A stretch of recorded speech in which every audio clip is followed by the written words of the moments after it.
بسم اللہ الرحمن الرحیم۔ ہم آج کے اس وقت میں روزہ کی اقسام اور ان کے فرائض و واجبات کے متعلق پڑھیں گے۔ گزشتہ کل ہم نے روزے کی اقسام یعنی روزہ رکھنے والوں کے درجات اور ان کے مقاصد اور فوائد کے متعلق پڑھا اور روزے کے متعلق 10 احادیث کو پڑھا ہے۔ ہم سبق شروع کرتے ہیں کہ سوال نمبر 1 ہے، روزہ کسے کہتے ہیں؟ جواب، صبح صادق سے یعنی سحری کا وقت ختم ہونے سے غروب آفتاب تک، سورج کے غروب ہونے تک، ڈوب جانے تک نیت کے ساتھ کھانے پینے اور نفسانی خواہشات کو چھوڑ دینے کا نام روزہ ہے۔ روزے کو صوم اور سیام کہا جاتا ہے اور روزہ کھولنے کو افطار کہتے ہیں۔ سوال نمبر 2 ہے کہ روزے کی کتنی قسمیں ہیں؟ جواب، روزے کی 8 قسمیں ہیں۔ نمبر 1 فرض معین، نمبر 2 فرض غیر معین، نمبر 3 واجب معین، نمبر 4 واجب غیر معین، نمبر 5 سنت، نمبر 6 نفل اور نمبر 7 مکروہ اور نمبر 8 حرام۔ اب ہم ان سب کو 8 قسموں کو تفصیلاً پڑھتے ہیں۔ نمبر 1 فرض معین کون سے روزے ہیں؟ تو جواب، سال بھر میں ایک مہینہ یعنی رمضان شریف کے روزے فرض معین ہے۔ فرض معین یعنی جن کا وقت متعین ہے، جن کا وقت مخصوص ہے کہ اسی خاص وقت پر ادا کر سکتے ہیں۔ تو رمضان کے روزوں کا ایک مہینہ یعنی رمضان المبارک کے روزے رکھنا یہ فرض معین ہے۔ سوال نمبر 2 ہے، کہ فرض غیر معین کون سے روزے ہیں؟ تو جواب، اگر کسی عذر یا بلا عذر رمضان شریف کے روزے چھوٹ جائے تو ان کی قضا کے روزے فرض غیر معین ہے، یعنی ان کا وقت متعین نہیں ہے۔ روزے کی قضا سال بھر میں کبھی بھی کر سکتے ہیں، کوئی خاص وقت متعین نہیں ہے۔ سوال ہے کہ واجب معین کون سے روزے ہیں؟ جواب، نذر معین یعنی کسی خاص دن یا خاص تاریخ کے روزے رکھنے کی منت ماننے سے اس دن کے روزے واجب ہوں گے۔ ڈبل سمجھے کہ نذر معین یعنی کسی خاص دن یا خاص تاریخ کے روزے رکھنے کی منت ماننے سے اس دن کے روزے واجب ہوں گے۔ مثلا کسی نے کہا کہ اگر میں کامیاب ہوا تو رجب کی پہلی تاریخ کا روزہ رکھوں گا، اگر میرا فلاں کام ہو گیا تو میں پھر ایک دن کا فلاں دن روزے رکھوں گا۔ یہ نذر معین کے روزے یہ واجب معین کے روزے ہیں۔ اسی طرح قسم معین کے روزے یعنی یہ قسم میں دن یا تاریخ کی تخصیص کی گئی ہو، یعنی اس طرح کہا ہو کہ اگر میری بات سچ نکلی تو میں فلاں پیر کو یا فلاں تاریخ کو روزے رکھوں گا، تو اس قسم کے روزوں کو رکھنے کا بھی واجب معین ہے، یعنی اس کے دن متعین کرنے سے دن تعین ہو گیا۔ اب سوال ہے کہ واجب غیر معین کون سے روزے ہیں؟ جواب، کفارے کے روزے اور نذر معین کے روزے واجب غیر معین ہوتے ہیں، یعنی یا کفارات کے جتنے بھی روزے ہیں، چاہے کفارہ ظہار ہو، کفارہ قتل ہو، کفارہ افطار یعنی رمضان کا وقت چھوڑ دینے کی بنا پر روزے ہو، چاہے کفارہ تمتع و قران کے روزے، چاہے کفارہ حلق کے روزے ہو، چاہے کفارہ صید و شکار کے روزے ہو۔ اور نذر غیر معین یعنی اس نے کہا کہ میرا کام ہو گیا تو میں ایک روزہ رکھوں گا یا 2 روزے رکھوں گا، لیکن دین کو متعین اور دین کو خاص نہیں کیا، تو یہ نذر غیر معین کے روزے ہوئے، تو یہ واجب غیر معین کے روزے ہوئے۔ اب ہم پڑھتے کہ کن صورتوں میں کفارے کے روزے واجب ہوتے ہیں؟ تو جواب ہے کہ چند صورتوں میں کفارے کے روزے واجب ہوتے ہیں۔ 3 صورتوں میں 2 مہینے کے مسلسل روزے رکھنا واجب ہوتا ہے، یعنی کفارہ یہ ایک سزا کا روزہ ہوتا ہے، تو یہ سزا 2 مہینے مسلسل لگاتار روزے رکھنا واجب ہوتا ہے۔ یہ 3 کفاروں میں ہے۔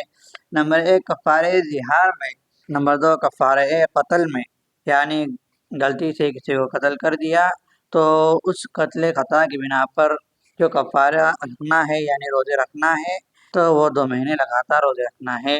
اور نمبر 3 کفارہ افطار رمضان، یعنی رمضان کا روزہ جان بوجھ کر توڑ دیا تو پھر 2 مہینے مسلسل روزے رکھے۔ یہ 2 مہینے مسلسل لگاتار رکھنا واجب ہے، تو یہ اس طرح ہے کہ درمیان میں ایک روزہ بھی نہ چھوٹے۔ اگر کسی نے 59 روزے رکھے اور 60ویں دن روزہ چھوڑ دیا تو پھر اس کے 2 مہینے لگاتار روزے رکھنا پڑیں گے۔ اور ان کے علاوہ کفارہ تمتع و قران اور کفارہ حلق، کفارہ صید کے روزے یہ 2 مہینے نہیں بلکہ 10 دن اور کبھی 3 دن کے روزے واجب ہوتے ہیں۔ اب یہاں پہ سوال یہ ہوتا ہے کہ حج تمتع یا قران کا کفارہ اگر قربانی نہ ملے تو کیا کرنا ہوگا؟ یعنی حج تمتع و قران کا کفارہ کب واجب ہوتا ہے؟ تو جواب یہ ہے کہ اگر حاجی متمتع یا قارن ہے، حاجی متمتع ہے یا قارن ہے، اس سے مراد یہ ہے کہ حج تین طرح سے ہوتا ہے۔ ایک حج کا نام ہے حج افراد، فقط حج کا احرام باندھا جائے اور حج کے دنوں میں صرف حج کیا جائے۔ اور نمبر دو حج تمتع، حج تمتع یہ ہے کہ حج کے کچھ دن پہلے مکۃ المکرمہ جائے لیکن میقات سے حج کا عمرے کا احرام باندھے، اور عمرے کا احرام باندھ کر مکۃ المکرمہ آ کر کعبے کا طواف کر کے عمرہ مکمل کرے اور سر کو منڈالے، اور اس کے بعد حج کے دنوں میں احرام باندھ کر پھر حج ادا کرے۔ تو یہ متمتع یعنی فائدہ اٹھانے والا، یعنی اس نے ایک سفر میں عمرہ اور حج دونوں عبادتوں سے فائدہ اٹھایا ہے۔ اور قارن یا حج قران، تو حج قران کہتے ہیں کہ میقات سے ہی حج اور عمرہ دونوں کا احرام باندھے اور کعبۃ اللہ کے پاس آ کر عمرے کے ارکان ادا کرے لیکن سر نہ منڈائے، اور پھر حج کے ارکان ادا کرنے کے بعد عمرہ اور حج دونوں کا حلق منڈا کر دونوں سے حلال ہو جائے۔ تو پھر سمجھے کہ حج کی تین قسمیں: حج افراد یعنی فقط حج کا احرام میقات سے ہو، نمبر دو، اور سفر میں صرف حج ادا کرے، نمبر دو حج تمتع یعنی میقات سے عمرے کا احرام ہو اور عمرہ ادا کرنے کے بعد پھر حج کے دنوں میں حج کا احرام باندھے، اور نمبر تین قران، یہ ہے کہ میقات سے ہی حج اور عمرہ دونوں کا احرام باندھے، پہلے عمرہ ادا کرے لیکن سر کو نہ مڑائے اور پھر بعد میں سر کو مڑائے، یعنی حج کے ارکان ادا کرنے کے بعد سر کو مڑائے۔ تو اب یہ حج کی دو قسمیں ہیں کہ حاجی متمتع ہو یا قارن ہو، یعنی حج تمتع کرتا ہو یا حج قران کرتا ہو، اور تو ان پر قربانی کرنا واجب ہوتی ہے، لیکن اگر ان کو قربانی میسر نہ ہو تو اس قربانی کے بدلے میں ان پر کفارے کے روزے آئیں گے، تو ان پر کفارے کے روزے 10 روزے اس طرح رکھے کہ 3 روزے ایام حج میں رکھے، یعنی حج کے دنوں میں 3 روزے رکھے، اور 7 روزے واپسی کے بعد اپنے مقام پر آ کر رکھے، یعنی کل 10 روزے رکھے۔ سوال نمبر 11 ہے کہ احرام میں سر منڈانے یا سلا ہوا لباس پہننے کا کیا کفارہ ہوتا ہے؟ تو جواب یہ ہے کہ اگر حالت احرام میں سر منڈانے، بال کاٹنے یا سلا ہوا لباس پہننے والی کوئی خطا ہو جائے، کوئی غلطی ہو جائے، تو کفارے میں 3 چیزیں ہوتی ہیں۔ نمبر 1 قربانی یعنی بکری وغیرہ ذبح کرے، یا 6 مسکینوں کو 3 سا نیو دے، یا 3 روزے رکھے۔ اب اسے اختیار ہے کہ ان تینوں میں سے ایک کام کرے، بس اگر اس نے روزے کو اختیار کیا تو اس پر 3 روزے واجب ہوں گے، اگرچہ ان کو متفرق طور پر رکھے، یعنی ان کو علیحدہ علیحدہ الگ الگ بھی رکھ سکتے ہیں۔ اگر اس نے روزے کو اختیار کیا ہو تو 3 روزے رکھیں گا۔ اور اسی طرح حالت احرام میں شکار کرنے سے منع ہے، لیکن اگر حالت احرام میں شکار کیا اور اس کی بدلے جو ہے کہ جانور کو ذبح کرنا یا مسکینوں کو کھانا کھلانا، صدقہ کرنا یا روزے رکھنا، لیکن اگر اس میں سے ان چیزوں میں سے صرف روزے کا اختیار کیا ہے تو 3 روزے رکھنا واجب ہوں گا۔ سوال یہ ہے کہ اعتکاف کے لیے روزہ واجب ہوتا ہے؟ تو جواب اگر اعتکاف نظر کا ہو یا سنت موقدہ ہو تو روزہ رکھنا بھی واجب ہوتا ہے، یعنی اگر اعتکاف یہ نظر کا ہو تو واجب ہوگا، اور یا سنت موقدہ ہو یعنی آخری عشرے کا اعتکاف ہو تو ان میں روزہ رکھنا بھی واجب ہوتا ہے۔ نفلی اعتکاف میں روزہ واجب نہیں ہوتا۔ سوال ہے کہ رمضان میں روزے کی نیت نہ کی جائے تو کیا حکم ہے؟ تو جواب یہ ہے کہ صرف قضا واجب ہے، کفارہ واجب نہیں، یعنی کسی نے رمضان میں روزے کی نیت ہی نہیں کی تو رمضان کا روزہ نہ رکھنے والے پر ان روزوں کی قضا واجب ہے، کفارہ واجب نہیں۔ سوال نمبر 15 ہے کہ اگر کوئی جان بوجھ کر روزہ توڑے تو کیا حکم ہے؟ جواب اگر جان بوجھ کر روزہ توڑنے والا ہے تو اس پر قضا اور کفارہ دونوں واجب ہوں گے، یعنی قضا 1 دن کا روزے رکھے اور کفارہ 2 مہینے لگاتار روزہ رکھے۔ سوال نمبر 16 ہے اگر بھول کر کچھ کھایا اور بعد میں قصداً کھا لیا تو کیا ہے؟ تو جواب یہ ہے کہ جب اس نے پہلے بھول کر کھا لیا اور سمجھا کہ میرا روزہ ٹوٹ گیا ہے تو اس وجہ سے اس نے ارادتاً جان بوجھ کر کچھ کھا لیا تو روزہ ٹوٹ جائے گا، قضا واجب ہے، کفارہ واجب نہیں۔ سوال نمبر 17 ہے کہ اگر کسی نے سمجھا کہ روزہ ٹوٹ گیا ہے، مثلاً سرما لگانے پر، اور پھر اس کے بعد قصداً ارادتاً کچھ کھا لیا تو کیا حکم ہے؟ جواب اس سے قضا اور کفارہ دونوں واجب ہوں گے، یعنی کھانے کے علاوہ کسی اور چیز کی بنا پر، انہیں شک کی بنا پر سمجھا کہ میرا روزہ ٹوٹ گیا ہے تو اس پر قضا اور کفارہ دونوں واجب ہوں گے۔ سوال یہ ہے کہ روزہ ٹوٹ جائے تو دن میں کھانے پینے کی اجازت ہے؟ تو جواب نہیں، روزے داروں کی طرح مکمل پرہیز کرنا واجب ہے، یعنی روزہ ٹوٹ جائے تو کھانے پینے کی اجازت نہیں ہوتی، بلکہ روزے داروں کے سامنے کھانے پینے سے مکمل پرہیز کرنا واجب ہے۔ اب یہاں پہ سوال یہ ہے کہ اگر کسی نے وصیت کی ہو کہ اس کے روزوں کی قضا دی جائے تو کیا حکم ہے؟ تو جواب یہ ہے کہ اس کے مال کی ایک تہائی سے فدیہ ادا کیا جائے، بشرطے کہ قرض اور جہیز اور تکفین کے بعد مال بچے۔ یعنی اگر کسی نے زندگی میں روزے نہیں رکھا یا کچھ روزے چھٹ گئے تھے اور اس نے کہا کہ میرے روزوں کا فدیہ، میرے روزوں کی قضا دی جائے، تو اب اس کے مال میں سے پہلے قرض اور تجہیز و تکفین کا خرچ نکالا جائے گا، کفن دفن کا خرچ نکالا جائے گا، اور اس کے بعد اگر مال بچے تو اس کے مال کے تہائی حصے سے قضا دی جائیں گی، فدیہ دیا جائے گا۔ اب یہاں پہ سوال ہے کہ سنت روزے کون سے ہیں؟ جواب، جن کے رکھنے کی ترغیب نبی کریم صلی اللہ علیہ وسلم نے دی ہو وہ سنت روزے ہے، جیسے محرم کے 90 اور 10 روزے کے، اور اس طرح عرفہ کے دن یعنی روز الاضحیٰ کا روزہ، اور اسی طرح ہر ماہ کے 13، 14، 15 تاریخ کا روزہ۔ سوال یہ ہے کہ مستحب روزے کون سے ہیں؟ تو جواب، شوال کے 6 روزے، 15ویں شعبان کا، اور پھر وہ جمعرات جمعہ کے دن کے روزے، یہ مستحب ہے۔ سوال یہ ہے کہ مکروہ روزے کون سے ہیں؟ تو جواب، صرف سنیچر کا روزہ یا صرف 10 محرم کا روزہ، لیکن آج کے زمانے میں یہ 10 محرم کا روزہ تنہا 10 محرم کا روزہ رکھا جائے، اس سے پہلے 9 یا اس کے بعد 11 کو نہ ملایا جائے، یہ پہلے مکروہ تھا، آج مکروہ نہیں ہے۔ اور عورت کا شوہر کی اجازت بغیر نفلی روزہ رکھنا بھی مکروہ ہے۔ سوال یہ ہے کہ کون سے روزے حرام ہیں؟ تو جواب، عید الفطر اور عید الاضحیٰ اور ایام تشریق یعنی 11، 12، 13 ذی الحجہ کے روزے رکھنا حرام ہے۔ تو یہ ہم نے روزوں کے متعلق پڑھا ہے۔ اب ہم یہ پڑھتے ہیں کہ رمضان کے روزوں کی کیا فضیلت ہے؟ تو جواب، رمضان شریف کے روزوں کا بہت بڑا ثواب ہے، بہت سی فضیلتیں حدیث میں آئی ہے۔ مثلاً حضور اکرم صلی اللہ علیہ وسلم نے فرمایا کہ جو شخص خاص اللہ تعالیٰ کی رضا کے لیے رمضان شریف کے روزے رکھے تو اس کے پچھلے سب گناہ معاف ہو جائیں گے۔ دوسری حدیث میں ہے، سرکار دو عالم صلی اللہ علیہ وسلم نے فرمایا، روزہ کی منہ کی بدبو اللہ تعالیٰ کے نزدیک مشک کی خوشبو سے بھی زیادہ بہتر ہے۔ تیسری حدیث میں ہے، اللہ تعالیٰ فرماتا ہے کہ روزہ خاص میرے لیے ہے اور میں خود اس کا جزا بدلہ ہوں۔ اسی طرح اور بھی بہت سی فضیلتیں حدیث میں آئی ہے۔ تو یہاں پہ سوال یہ ہے کہ رمضان مبارک کے روزے کن لوگوں پر فرض ہے؟ تو جواب، ہر مسلمان عاقل بالغ مرد و عورت پر فرض ہے۔ ان کی فرضیت کا انکار کرنے والا کافر اور بلا عذر چھوڑنے والا سخت گنہگار اور فاسق ہے۔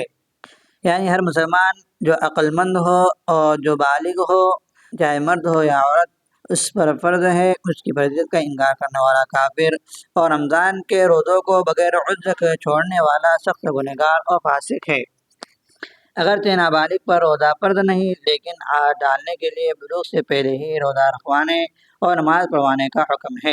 حدیث میں آیا ہے کہ جب بچہ 7 برس کا ہو جائے تو نماز کا حکم کرو، اور جب 10 برس کا ہو جائے تو اسے نماز کے لیے اگر ضرورت ہو تو مارنا بھی چاہیے۔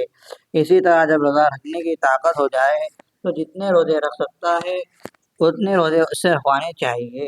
اب ہم نے اس کے اندر واجب روزوں میں نظر اور منت کے روزوں کے متعلق پڑھا۔ تو اب نظر اور منت کسے کہتے ہیں؟ تو جواب یہ ہے کہ منت ماننا جائز ہے، اور نظر کے معنی ہے منت ماننا، یہ جائز ہے۔ منت مان کر اس کو پورا کرنا بھی واجب ہے۔ سوال یہ ہے کیا ہے منت کو پورا کرنا واجب ہے؟ جواب، جو منت خلاف شرع نہ ہو، شریعت کے خلاف نہ ہو اور اس کی شرائط پائی جائے اس کا پورا کرنا واجب ہے، اور جو منت جو نظر سنت یا شریعت کے خلاف ہو اس کا پورا کرنا ناجائز ہے۔ یعنی اگر کسی نے منت اور نظر مانی ہو کہ اگر میرا کام اس طرح ہو گیا تو میں یہ کام کروں گا، اگر منت اور وہ کام شریعت کے موافق ہے، شریعت کے خلاف نہیں ہے، اگر وہ کام ہو جائے یعنی شرائط پوری ہو جائے تو اس منت کا پورا کرنا واجب ہے، اور اگر وہ کام یا وہ منت شریعت کے خلاف ہے تو اس کا پورا کرنا ناجائز ہے۔ سوال یہ ہے کہ منت کے صحیح کی کیا شرائط ہے؟ تو جواب، منت کسی عبادت کی ہو، مثلا میرا فلاں کام ہو گیا تو خدا کے واسطے 2 رکعت نفل نماز پڑھوں گا، یا روزہ رکھوں گا، یا اتنے مسکینوں کو غریبوں کو کھانا کھلاؤں گا، یا 1000 روپیہ صدقہ کروں گا کی منت مانی جائے اور وہ چیز اس کی قدرت میں ہو تو منت صحیح ہوں گی، ورنہ صحیح نہیں ہوں گی۔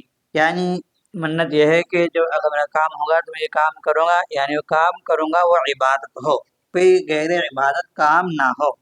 دوسرا ہے کہ اس نے جو کام کرنے کا ہے کہ میں نماز پڑھوں گا یا پیسہ صدقہ کروں گا یا زمین وقف کروں گا، تو یہ اس کے اختیار میں اور اس کی قدرت میں ہو۔ لیکن اگر اس نے کہا کہ میرا فلاں کام ہو گیا تو میں میرے بھائی کے یا میرے والد کی یا میرے کسی دوست کے پیسوں کو صدقہ کروں گا یا اس کی زمین کو وقف کروں گا یا اس کے سامان کو اللہ کے راستے میں دوں گا، اور اس کے بھائی کا، باپ کا، اس کے دوست کا سامان اس کی قدرت میں نہ ہو، تو یہ منت اس کی صحیح نہیں ہے۔ ہاں اگر اس کی قدرت میں ہو، اس کو اختیار ہو، تو جب بھی صحیح ہوں گی۔ اور بھی شرائط ہے جو یہاں پر تفصیل کی گنجائش نہیں ہے۔ سوال یہ ہے کہ اللہ کے علاوہ کسی اور کی منت ماننا کیسا ہے؟ جواب: خدا تعالیٰ کے سوا اور کسی کی منت ماننا حرام ہے، کیونکہ منت بھی ایک طرح کی عبادت ہے، اور عبادت کا مستحق صرف خدا تعالیٰ ہے، کوئی اور نہیں۔ یعنی خدا تعالیٰ کے سوا کسی اور کی عبادت کی ماننے کی منت ماننا یہ حرام ہے۔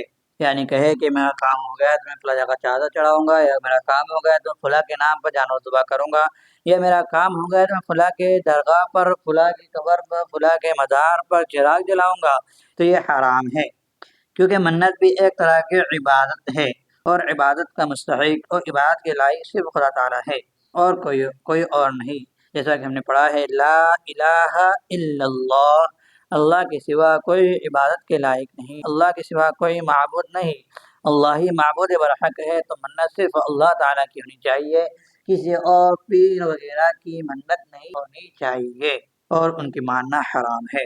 اب ہم نے یہ پڑھا کہ واجب روزوں میں جو اعتکاف کا روزہ ہوتا ہے، اس کا اعتکاف کا روزہ بھی واجب ہوتا ہے۔ تو اب اعتکاف کسے کہتے ہیں؟ تو جواب: اعتکاف یہ ہے کہ آدمی خدا کے گھر یعنی مسجد میں ٹھہرے، عبادت کی نیت سے ایسی مسجد میں جس میں جماعت ہوتی ہو، یعنی اعتکاف کی نیت کے ساتھ عبادت کی نیت سے ایسی مسجد میں جس میں باجماعت بعض نمازیں ہوتی ہوں، اس میں ٹھہرنے کو اعتکاف کہتے ہیں۔ سوال یہ ہے کہ صرف مسجد میں ٹھہرنا کیوں بات ہے؟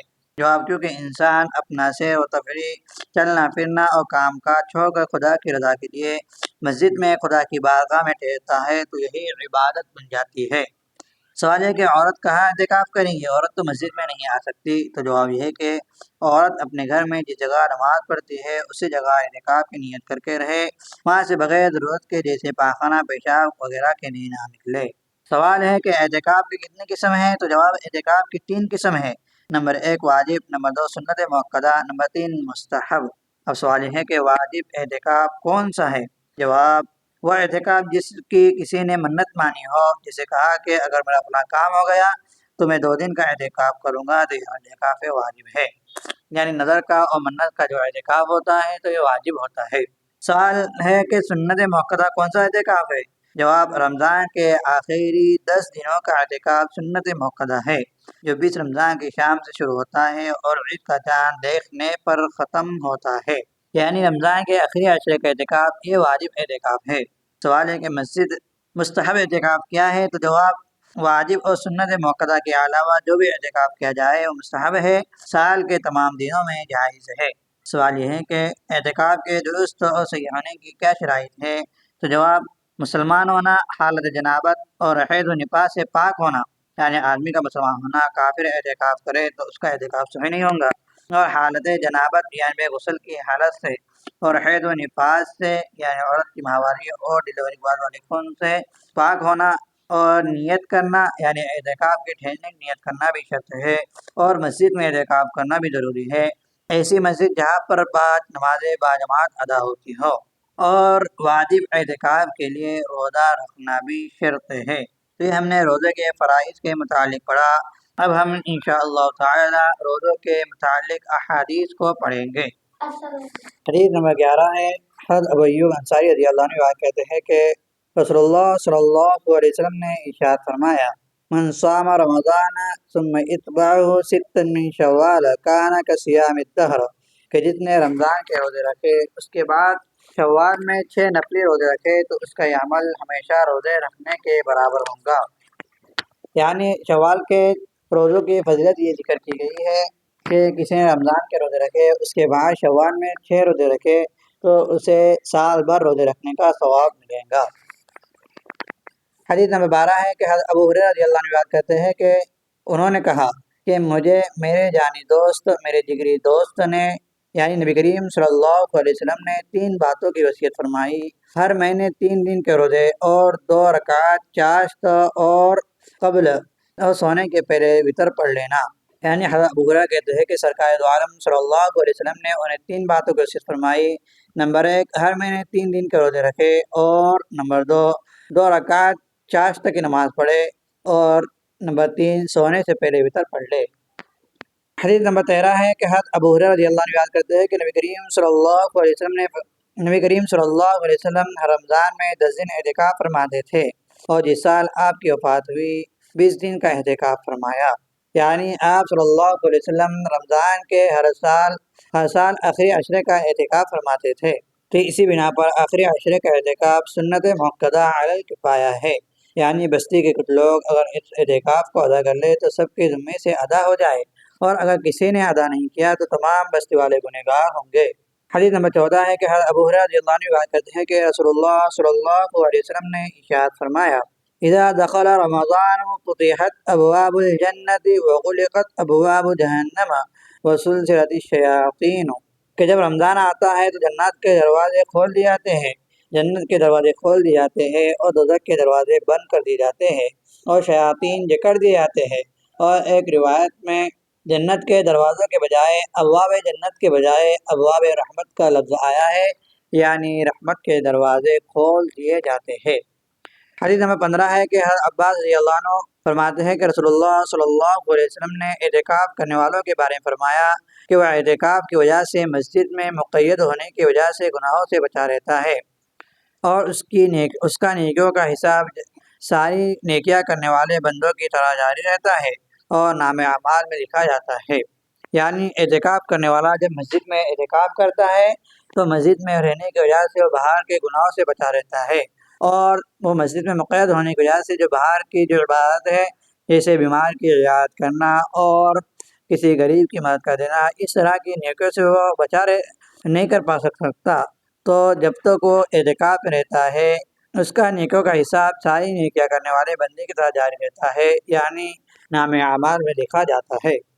حدیث نمبر 16 ہے کہ حضرت معاذ بن زہرہ رضی اللہ عنہ کہتے ہیں کہ نبی کریم صلی اللہ علیہ وسلم جب افطار کرتے یعنی روزہ کھولتے تو یہ فرماتے: اے اللہ، میں نے تیرے لیے ہی روزہ رکھا اور اب تیرے ہی رزق سے افطار کرتا ہوں۔ حضرت ابن عمر رضی اللہ عنہ کہتے ہیں کہ نبی کریم صلی اللہ علیہ وسلم جب افطار فرما لیتے یعنی افطار کر لیتے تو افطار کے بعد یہ دعا پڑھتے کہ ذهب الظمأ وابتلت العروق وثبت الاجر ان شاء اللہ، یعنی پیاس چلی گئی اور رگیں سوکھ گئی، وہ تر ہو گئی، اور خدا نے چاہا تو اجر ثواب قائم ہو گیا۔ یعنی اس حدیث میں افطار کے بعد کی دعا کا ذکر ہے۔ حدیث نمبر 18 ہے کہ حضرت ابو ہریرہ رضی اللہ عنہ بیان کرتے ہیں کہ رسول اللہ صلی اللہ علیہ وسلم نے ارشاد فرمایا: مومن کے لیے سحری کا بہترین کھانا کھجور ہے، یعنی سحری کا بہترین کھانا کھجور کا ذکر ہے۔ حدیث نمبر 19 ہے کہ حضرت ابو ہریرہ رضی اللہ عنہ بیان کرتے ہیں کہ رسول اللہ صلی اللہ علیہ وسلم نے ارشاد فرمایا کہ من افطر یوما من رمضان من غیر رخصت ولا مرض لم يقض عنه صوم الدهر كله وان صامه، کہ جو شخص بلا رخصت کے بغیر کسی عذر کے اور بلا بیماری کے رمضان کا کوئی روزہ قصدن نہ رکھے، ارادتاً جان بوجھ کر نہ رکھے، تو تمام عمر روزہ رکھنا بھی اس کا بدل نہیں ہو سکتا اگرچہ وہ تمام عمر روزہ رکھے۔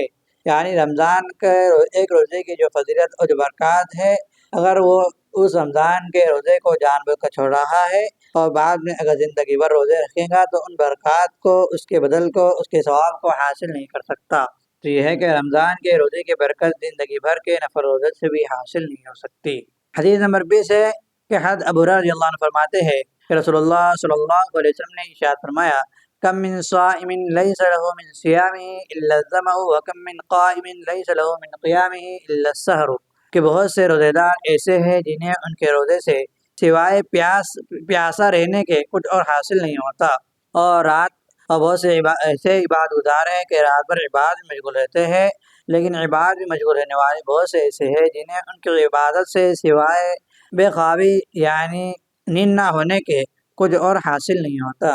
تو اس حدیث میں روزوں کی آداب کی رعایت ضروری ہے۔ اس بارے میں ذکر کیے کہ اگر ہم روزہ رکھنے کے بعد میں اگر روزے کے آداب یعنی جھوٹ بات نہ کہنا اور اس طرح کوئی گناہ کا کام نہ کرنا، اس طرح کے کام سے نہ رکے، روزہ کا ادب نہ کرے، تو پھر ہمیں بھوکا اور پیاسا رہنے سے کوئی حاصل نہیں ہوگا۔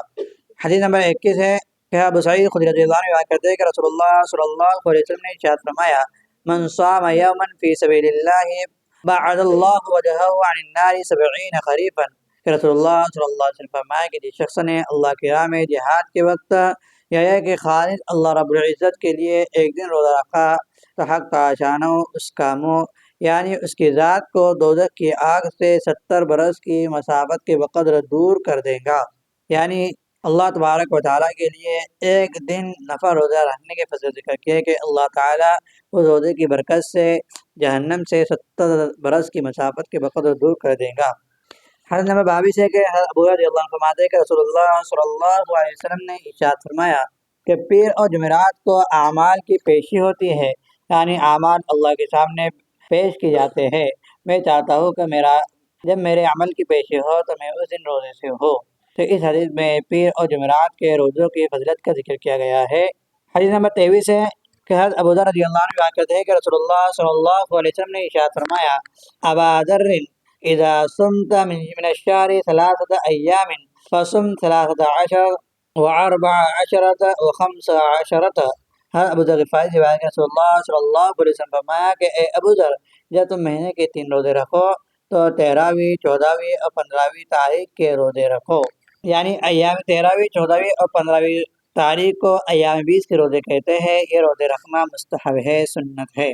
حدیث نمبر 24 ہے کہ حضرت عباس رضی اللہ عنہ کہتے ہیں کہ رسول اللہ صلی اللہ علیہ وسلم ایام 20 میں بغیر روزہ نہیں رہا کرتے تھے، نہ گھر میں اور نہ سفر میں، یعنی آپ صلی اللہ علیہ وسلم ہر حالت میں، چاہے سفر میں ہو چاہے گھر میں ہو، یہ ایام 20 یعنی 13ویں، 14ویں اور 15ویں تاریخ کو روزہ رکھا کرتے تھے۔ حدیث نمبر 25 ہے کہ ابو ہریرہ رضی اللہ عنہ روایت کرتے ہیں کہ رسول اللہ صلی اللہ علیہ وسلم نے ارشاد فرمایا، لِكُلِّ شَيْءٍ زَكَاةٌ وَزَكَاةُ الْجَسَدِ الصَّوْمُ، کہ ہر چیز کی زکوٰۃ ہوتی ہے کہ جس کے نکالنے سے وہ چیز پاک ہوتی ہے۔ زکوٰۃ کے معنی ہے پاک کرنا، تو ہر چیز کی زکوٰۃ ہوتی ہے کہ جس کے نکالنے سے وہ چیز پاک ہوتی ہے، اور جسم کی زکوٰۃ روزے ہے۔ تو یہی بات ہے کہ روزے سے روحانی اور جسمانی دونوں طرح کے فائدے ہوتے ہیں۔ روحانی فائدہ کہ دل گناہوں سے پاک ہوتا ہے، اور نفسانی خواہشات، حیوانی خواہشات ٹوٹتی ہے اور روحانیت پیدا ہوتی ہے۔ اور جسمانی فائدہ یہ ہے کہ روزہ رکھنے سے جسم کی بہت سی بیماریاں دور ہوتی ہے۔ 26ویں حدیث ہے کہ عائشہ صدیقہ رضی اللہ عنہا سے روایت ہے کہ رسول اللہ صلی اللہ علیہ وسلم نے فرمایا، تحروا لیلۃ القدر فی الوتر من العشر الاواخر من رمضان، کہ شب قدر کو تلاش کرو رمضان کے آخری 10 راتوں میں سے طاق راتوں میں، یعنی رمضان مبارک کا جو آخری عشرہ ہے اس کی طاق راتیں 21ویں، 23ویں، 25ویں اور 27ویں اور 29ویں رات میں شب قدر کو تلاش کرنا ہے۔ 27ویں حدیث ہے کہ عائشہ رضی اللہ عنہا روایت کرتے ہیں کہ رسول اللہ صلی اللہ علیہ وسلم جب رمضان کا آخری عشرہ شروع ہوتا تو اپنی کمر کو کس لیتے اور شب بیداری کرتے، یعنی پوری رات عبادت اور ذکر دعا میں مشغول رہتے، اور اپنے رب کے گھر اور اپنے گھر کے لوگ یعنی ازواج مطہرات اور دوسرے متعلقین کو بھی جگا دیتے تاکہ وہ بھی ان راتوں کی برکتوں اور سعادتوں میں حصہ لے۔ حضرت عائشہ رضی اللہ عنہا سے روایت ہے کہ فرماتی ہے کہ رسول اللہ صلی اللہ علیہ وسلم آخری عشرے میں عبادت وغیرہ میں وہ مجاہدہ کرتے اور وہ مشقت اٹھاتے جو دوسروں دنوں میں نہیں اٹھاتے، یعنی آخری عشرے کے اندر آپ صلی اللہ علیہ وسلم کثرت سے عبادت میں مشغول ہو جاتے۔ 29ویں حدیث ہے کہ عائشہ رضی اللہ عنہا فرماتی ہے کہ میں نے رسول اللہ صلی اللہ علیہ وسلم سے عرض کیا، مجھے بتائیے کہ اگر مجھے معلوم ہو جائے کہ کون سی رات شب قدر ہے تو میں اس رات اللہ سے عرض کروں اور کیا دعا مانگو؟ تو آپ نے یہ دعا عرض فرمائی، اللہم انک عفو کریم تحب العفو فاعف عنی، اے میرے اللہ تو بہت معاف فرمانے والا ہے اور بڑا کرم والا ہے، معاف کر دینا تجھے پسند ہے، بس میری خطائیں معاف فرما دے۔ اے میرے اللہ تو بڑا معاف کرنے والا اور بڑا کرم والا ہے، اور معاف کر دینا تجھے پسند ہے، بس تو میری خطائیں معاف فرما دے۔ حدیث نمبر 30 ہے، حضرت ابو امامہ رضی اللہ عنہ روایت کرتے ہیں کہ رسول اللہ صلی اللہ علیہ وسلم نے فرمایا، جو شخص راہ خدا میں ایک دن روزہ رکھے گا، حق تاشانو اس کے اور دوزخ کے آگ کے درمیان ایک ایسی خندق حائل فرما دیں گے جو آسمان و زمین کے درمیانی فاصلے کے برابر ہوں گی۔ یعنی اللہ کے راستے میں جہاد میں اگر ایک دن روزہ رکھے تو اللہ تبارک و تعالیٰ آسمان اور زمین کے فاصلے کے برابر کی خندق جہنم کے اور اس کے درمیان حائل کر دیں گے، یعنی وہ جنت میں داخل ہوں گا، جہنم میں نہیں جائیں گا۔ حدیث نمبر 31 ہے کہ حضرت نبیشہ حذیلی رضی اللہ عنہ سے روایت ہے کہ رسول اللہ صلی اللہ علیہ وسلم نے ارشاد فرمایا، ایام التشریق ایام اکل و شرب و ذکر اللہ۔ ایام تشریق یعنی 11-12 ذی الحجہ کھانے پینے اور اللہ کی یاد کے دن ہے، تو اسی وجہ سے ایام تشریق میں روزہ رکھنا یہ منع ہے۔ حدیث نمبر 32 ہے کہ ابو ہریرہ رضی اللہ عنہ کرتے ہیں کہ نبی کریم صلی اللہ علیہ وسلم نے فرمایا، رمضان کے اخیرات میں آپ کی امت کے لیے مغفرت اور بخشش کا فیصلہ کیا جاتا ہے۔ رمضان کے اخیرات میں یعنی جب عید الفطر کی رات ہوتی ہے، اس میں آپ صلی اللہ علیہ وسلم کی امت کے لیے مغفرت اور بخشش کا فیصلہ کیا جاتا ہے، اور آپ سے دریافت کیا گیا، یا رسول اللہ کیا وہ شب قدر ہوتی ہے؟ آپ نے فرمایا کہ شب قدر تو نہیں ہوتی، لیکن بات تو یہ ہے کہ عمل کرنے والا جب اپنا عمل پورا کر دے تو اس کو پوری اجرت مل جاتی ہے۔ تو اس لیے رمضان کی آخری جو رات ہوتی ہے، یعنی رمضان کے 30 یا 29 روزے مکمل ہونے پر جو عید کی رات ہوتی ہے اسے لیلۃ الجائزہ کہتے ہیں، اس میں اس امت کی مغفرت اور بخشش کا فیصلہ کیا جاتا ہے۔ حدیث نمبر 33 ہے کہ ابو معاذ رضی اللہ عنہ کہتے ہیں کہ میں نے رسول اللہ صلی اللہ علیہ وسلم سے عرض کیا کہ مجھے کسی عمل کا حکم فرمائیے جس سے اللہ تعالیٰ مجھے فائدہ دے، نفع دے، تو آپ نے فرمایا کہ روزہ رکھا کرو، اس کی مثل کوئی بھی عمل نہیں، اس کے برابر کوئی بھی عمل نہیں، یعنی روزے کے برابر کوئی عمل نہیں ہے۔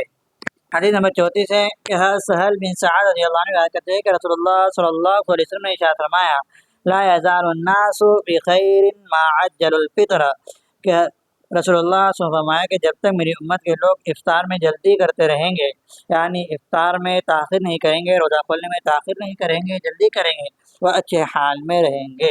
حدیث نمبر 35 ہے کہ انس رضی اللہ عنہ سے روایت ہے کہ ایک شخص رسول اللہ صلی اللہ علیہ وسلم کی خدمت میں حاضر ہوا اور دریافت کیا، میری آنکھ میں تکلیف ہے تو کیا میں روزے کی حالت میں سرما لگا سکتا ہوں؟ میری آنکھ میں تکلیف ہے تو کیا میں روزے کی حالت میں سرما لگا سکتا ہوں؟ تو آپ نے فرمایا ہاں لگا سکتے ہیں، روزے کی حالت میں سرما لگا سکتے ہیں، سرما لگانے سے روزہ نہیں ٹوٹے گا۔ حدیث نمبر 36 ہے کہ ابو قتادہ رضی اللہ عنہ سے روایت ہے کہ رسول اللہ صلی اللہ علیہ وسلم نے فرمایا کہ میں اللہ تعالیٰ سے امید رکھتا ہوں کہ عرفہ کے دن کا روزہ اس کے بعد والے سال اور پہلے والے سال کے گناہوں کا کفارہ ہو جائے گا۔ یعنی اس حدیث میں عرفہ یعنی 9 ذی الحجہ یعنی بقرعید کے ایک دن پہلے کے روزے کی فرض ذکر کیے کہ اس دن کا روزہ رکھنے سے ایک سال پہلے اور ایک سال بعد کے گناہ معاف ہو جاتے ہیں۔ حدیث نمبر 37 ہے کہ ابو سعید خدری رضی اللہ عنہ کہتے ہیں کہ رسول اللہ صلی اللہ علیہ وسلم نے عید الفطر اور عید الاضحیٰ کے دن روزہ رکھنے سے منع فرمایا ہے، یعنی کل سال میں 5 دن روزہ رکھنا حرام ہے، ایک عید الفطر، ایک عید الاضحیٰ جو اس حدیث میں ذکر ہے، اور اس سے پہلے ایک حدیث میں ذکر ہوا کہ ایام تشریق یعنی عید الاضحیٰ بقرعید کے بعد کے 3 دن 11، 12، 13 ذی الحجہ کے دن روزہ رکھنا حرام ہے۔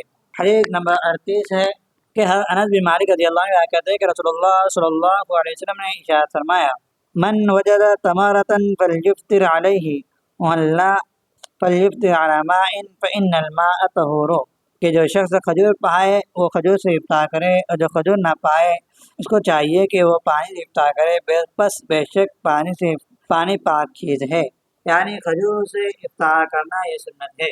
حدیث نمبر 39 ہے کہ ابو ہریرہ رضی اللہ عنہ کہتے ہیں کہ نبی کریم صلی اللہ علیہ وسلم نے ارشاد فرمایا، قسم ہے اس ذات کی جس کے قبضے میں محمد کی جان ہے کہ روزے دار کی منہ کی بو اللہ کو مشک کی خوشبو سے زیادہ پسند ہے۔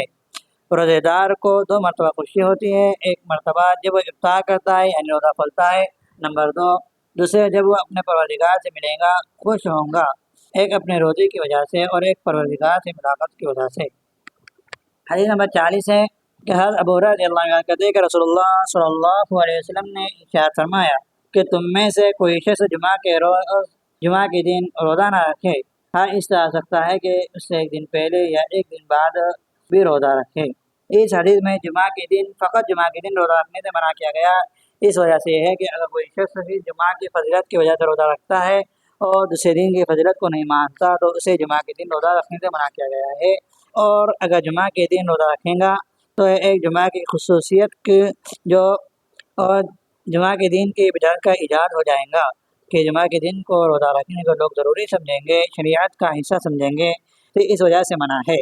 اگر کوئی شخص اتفاقاً کبھی کبھار جمعہ کے دن روزہ رکھ لیتا ہے تو وہ جائز ہے، لیکن ہر جمعہ کے روزے کی عادت بنا لینا یہ منع ہے، یہ اس حدیث سے ثابت ہوتا ہے۔ کہ ہم نے روزے کے متعلق آج کی مجلس میں 30 احادیث کو پڑھا ہے۔ کل گزشتہ ہم نے 10 احادیث کے متعلق پڑھا تھا۔ ہم آئندہ کل زکوٰۃ کے متعلق پڑھیں گے۔